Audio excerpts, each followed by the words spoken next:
Hello and welcome to the short Vort on Parsha's Vayigash. In this week's Parsha, Yaakov Avinu sends down his son Yehuda to Goshen to establish a home there to make preparations for the coming of the Bnei Yisrael, of Yaakov and his children. Rashi, citing Medrash Agada, says that it was to build a place to study Torah in order for Yaakov to be able to teach. Question is, and I found this first in the 5776 Einayim La Torah, is why was it Davka Yehuda that was sent down to Egypt? Why wasn't it someone like Yisachar, who was the Talmud Chacham of the Shvatim? Why isn't he the one sent down to establish yeshivos in Egypt?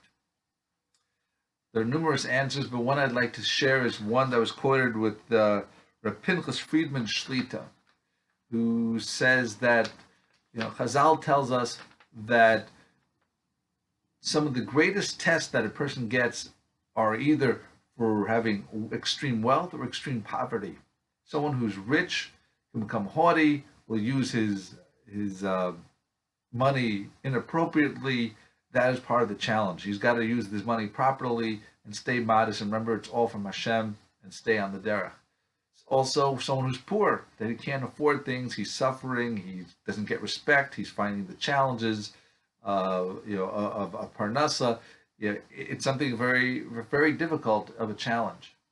But there's a challenge that's even greater than poverty or wealth, and that is someone who moves from the extremes, from poverty quickly to wealth, or wealth to poverty. Someone is on the top of the world, and all of a sudden they lose all their money, and now no one listens to them, and they have to go on Medicare or Medicaid, and that's a difficult challenge. And so even someone who goes from poverty and he shoots up to the top, it's hard to stay modest, and people tend to become haughty, and they'll use money. They'll do payback against the people who were nasty with them when they were poor. So there's a challenge. An even greater challenge when someone moves up and down on the wealth scale. So Yosef and Yehuda had something in common, and that is why Yehuda was the one sent down to join Yosef in establishing the Torah community in Egypt.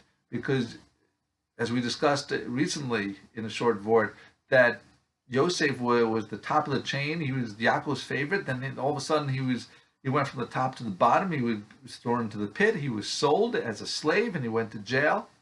And then he rose again rapidly to become the viceroy of Egypt. So he went from top to bottom to top, and throughout it all, he kept his faith. He was always on the derech. And he didn't even take revenge on his brothers, the ones who sold him into slavery. He was able to keep the proper derech. Yehuda, too, he was the son that was the leader of the Shvatim. He was considered their king. But when he messed up, he was dethroned. He lost the respect. His father suspected him of being behind the loss of Yosef, and he lost children, and he had to deal with the issue of Tamar. But eventually, he regained his position because he did the right thing by Tamar. He admitted his fault. He went and he protected his brothers, especially he took the responsibility for the safekeeping of Binyamin when he went down to Egypt. All these things earned him his right to come back on top. But he went from top to bottom to top. Yaakov Avinu recognized that both of these were able to stay on the derech when they did this. He reckoned when these incidents happened to them throughout the swings of life, that they maintained their holiness.